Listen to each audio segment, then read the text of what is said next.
SBR Videos is sponsored by Sports Cash System. Click on the link below for more information.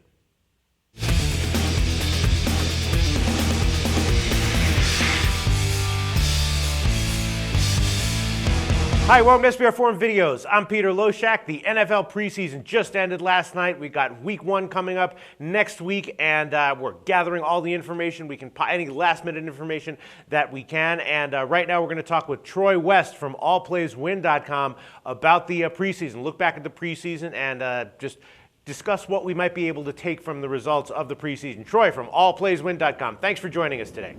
Thanks a lot, Pete. You know, we had a great preseason ourselves. We shot 5-2, only played 7 games, but I think you got to be selective in the preseason. But I think there is a lot to take from the preseason moving into week 1, so I'm excited to share those thoughts. And we're pumped at allplayswin.com for the NFL season to get underway next week, Pete. Fantastic time of year. Yeah, you're the perfect person to discuss this topic with because I've been following you. I know you've been picking and betting the preseason very successfully, but it's different, a little bit different, analyzing preseason games for betting value on the games and looking at what transpires in the preseason, looking for possible hints for what we can expect from the regular season, right?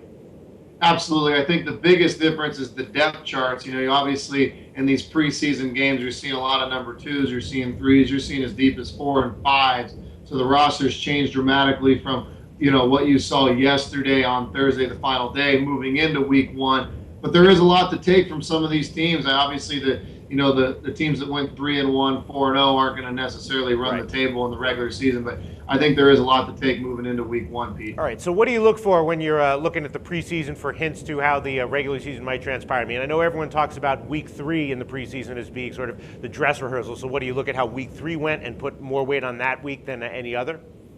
I definitely do put more weight on week 3 because you are getting a lot more starters going into the third quarter. But then there are a lot of teams that don't necessarily play the starters into the third quarter. So it can be tricky even in the week 3. So I like to watch those first few drives, look at how the ones look against the other ones. Yesterday, for example, Seattle, their ones go out in one series. They go down and get a quick 7 against Oakland.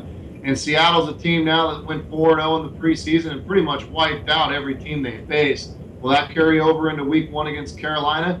I'd like to think so, but then also some of the other tells. The Rams look better than a lot of people thought. Denver Broncos to me look like they might be a little overvalued. They seem to have played in a lot of tight games and actually got blown out once. So the preseason is interesting. You can't necessarily take everything you get from it, but I think there is a lot to gather. Which teams have the better depth charts? Which teams are going to run the ball and got good offensive line. You get to see that quite a bit. So it's going to be interesting to see what carries over to week 1, Pete. All right, so out of all of the preseason, out of all the teams, out of all the schedules that each team played, what are some notes that did caught your eye as maybe being significant for the first few weeks of the regular season? I think Oakland was one thing that really caught my eye. That is a bad football team. And that's one team I think you got to be on auto fade for a long time. I mean, you're talking about a guy named Terrell Pryor who's fighting for that number 1 spot against Matt Flynn, who hasn't proven much other than what he did 2 years ago against the Detroit Lions in Green Bay. It's not a whole lot of proving. They looked really bad last night. They had a struggle to catch a football in Seattle. Oakland's really bad. That's a team to me that's on auto fade. Jacksonville looked really bad to me in the preseason. That's another team to me that's on auto fade. They struggled to move the ball in any of their 4 games. The St. Louis Rams, to me, look very underrated, Pete. They've got a phenomenal receiving core, a quarterback now that's really experienced, a great coach. So I think they're a team that's a little bit under the radar. And then, as I mentioned a few times now, the Denver Broncos, I think they're going to have a phenomenal season, but could be overvalued. I think you're going to see them double-digit favorites a lot of times this season, and I don't think they're worthy of that. So those are some of my first key notes that I wrote down going into week 1, Pete. All right, excellent. So, and all this stuff you're talking about like the first teams, right? Because there's a lot of stuff that happens in the preseason does involve the first team, and that doesn't have much bearing on how the teams are likely to do in the regular season, right?